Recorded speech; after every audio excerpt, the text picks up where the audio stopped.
Hello and welcome to the U-Parts Group Windshield Wiper Transmission Linkage installation video. The windshield wiper linkage transmits the motion of the proper motor to the wiper arm and blade. Over time, the wiper linkage can become bent and worn. This is especially true if the wipers are used in a region where heavy snow and ice accumulate during the winter. A bent or broken windshield wiper linkage can cause the wipers to move out of sequence or prevent your wipers from working altogether. Obviously, this is a safety issue, so don't let your wiper linkage go unrepaired. This job has been considered an easy difficulty level of installation by our technicians. The suggested time for this job is about 30 minutes to 45 minutes as per our technicians. Here's a list of materials and tools needed for this operation. Pliers wrench and/or wrench. Flathead screwdriver, clip removal tool, trim tool and/or pry bar, ratchet, extension and sockets of the appropriate size, battery power wrench, wiper arm puller if needed, protective gloves, safety glasses. Today we are going to replace the windshield wiper linkage on a Mazda 6 2003 using U-Parts Group Replacement part number WLM603. Here's some additional information on U-Parts Group part number. The U-Parts Group part number is WLM603. This application will fit all Mazda 6 from 2003 to 2005. The Mazda 6 OEM part number is GK2, C-67-3, 60B, or GK2, C-67-3, 60A. The Hollander part number is 621-54376. The Canadian Tire part number is 021-0743. And the Dorman Products part number is 602-611. How to change the wiper linkage on a Mazda 6 2003 using U-Parts Group Replacement, part number WLM603. To replace the linkage, we would have to open the hood of the vehicle. Before we remove the wiper arms, it's recommended to mark the position of the two wiper arms, so we can reinstall them to the same position after replacing the wiper transmission linkage. We can use a yellow or white marker to mark the position of the two wiper blades. Next, we will remove the two nut covers of the wiper arm. One is on the driver's side wiper arm, and the other is on the passenger side wiper arm. We can use a pick tool or a small flat screwdriver to get underneath the nut cover and pry it up. Then we will set them aside. To remove the wiper arm nut, we will use a 12mm socket. To remove the wiper arm, we can use the wiggling motion up and down. This motion will release the wiper arm from the shaft of the wiper linkage. If you are having trouble removing the wiper arms, you can use a wiper arm puller. After removing the two wiper arms, we will set them aside. Before removing the cowl panel, we will have to remove the two bolts using a T30 Torx bit. Also, we will have to remove two Phillips screws that run along the cowl panel using a Phillips screwdriver. Also, we will have to remove two U-clips that run along the cowl panel using a flat screwdriver. Also, we need to loosen the rubber fender trims on the driver's side and passenger side. These rubber trims sit on top of the cowl panel and run along the edge of the fender.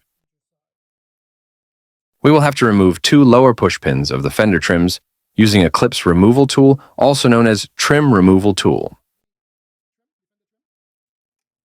To remove the cowl panel, we must grab the cowl panel, lift it up, and push it toward the windshield, between the hood and the windshield. Before removing the wiper linkage, we would have to remove the two 10mm bolts that mounted the wiper linkage to the cowl dash panel, as well as disconnecting the wiper motor plug. First, disconnect the wiper motor plug. There is a little tab on the connector. We would have to press on that tab to unlock and remove the wiper motor plug. Then we will remove the 3 bolts that retain the wiper linkage to the cowl dash panel using a 5/16" socket. To remove the wiper linkage assembly from the cowl dash panel, lift it up and pull it toward the front of the vehicle. After removing the wiper linkage assembly, we will put it on a workbench. Before working with the broken linkage, it's recommended to compare the broken linkage assembly with the new replacement linkage assembly. We can compare the mounting points of the two wiper linkages, making sure that the two wiper linkages have similar mounting points. We can also measure the distance between the two shafts of the replacement wiper linkage with the broken wiper linkage. If the two distances are equivalent, then we are sure that we have the right replacement wiper linkage. We can then continue the operation. Before removing the wiper motor from the broken wiper linkage, we will mark the position of the crank arm, or we can take a picture of the crank arm position. We will need this starting position when reinstalling the new replacement wiper linkage. We will use an adjustable wrench to turn the crank arm to a new position to clear the access to the nut that retained the crank arm to the wiper motor shaft. In this case, we will turn it 90 degrees, and remember that position. We will need it when reinstalling the new crank arm.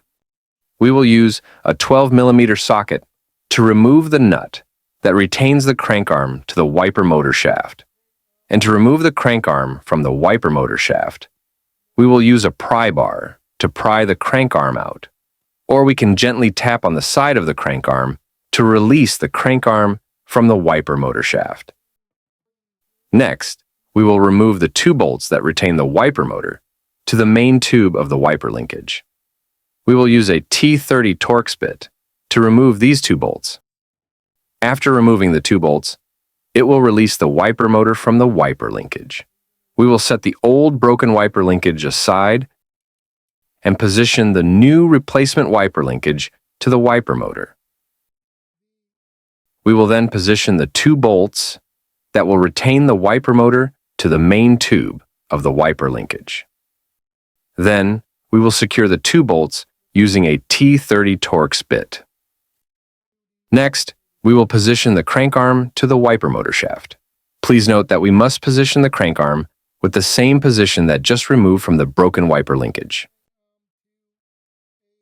Then, we will install the nut on the wiper motor shaft and secure the nut with a 12mm socket while locking the crank arm in position. We will then use an adjustable wrench to turn the crank arm to the same position when we remove the old broken linkage. After the installation of the replacement wiper linkage with the wiper motor, we will move the wiper linkage assembly back to the vehicle. To install the wiper linkage assembly to the cowl dash panel, slide it from the driver's side to the passenger side of the vehicle. We will align the three mounting points of the wiper linkage to the cowl dash panel. We will then position the two 5/16" bolts on the mounting points and secure them with a 5/16" socket. Next, we will plug in the wiper motor connector. Then, we will do a quick functional test before reinstalling the cowl panel and the two wiper arms. As we can see, everything is perfectly functional. This has shown that we successfully installed the replacement of the wiper transmission linkage. We can now stop the operation of the wiper linkage and go ahead with reinstalling the cowl panel and the two wiper arms. To reinstall the cowl panel, we will move the cowl panel back to the windshield and make sure that all hooks under the cowl panel go under the windshield and the two wiper linkage shafts fit into the two holes on the cowl panel. We will reinstall the two bolts using a T30 Torx bit. Then, we will reinstall the two U-clips that run along the cowl panel using a flat screwdriver. And we will reinstall the two Phillips screw that run along the cowl panel using a Phillips screwdriver. Also, we will reinstall the two lower push pins of the fender trims. Before reinstalling the two wiper arms, we will remove the two nuts on the wiper linkage shafts using a 14mm socket. Next, we will reinstall the two wiper arms. We need to position the wiper arms to the marked position. Same position when we remove the two wiper arms at the beginning. Then, we will reinstall the two nuts that retain the two wiper arms in place, and we will secure the two nuts with a 12mm socket while locking the position of the wiper arms. Next, we will reinstall the 2-nuts cover cap on the 2 wiper arms. Then we will close the hood and make a final functional test, making sure that everything runs smoothly before completing the installation of the replacement wiper linkage. As we can see, everything is performing perfectly and fully operational. This has completed the installation of the replacement of the wiper linkage on the Mazda 6 2003 using U-Parts Group replacement part number WLM603. This has completed our installation video. If you are not yet a U-Parts Group YouTube channel member, please subscribe to receive news, products release, as well as new installations videos. If you find this video helpful, please give it a thumb up. And if you find this video useful, please share it with your colleague, friends, and families. And for more information about U-Parts Group products lines and more installations instructions videos, please visit our website at upartsgroup.com, and thank you for watching.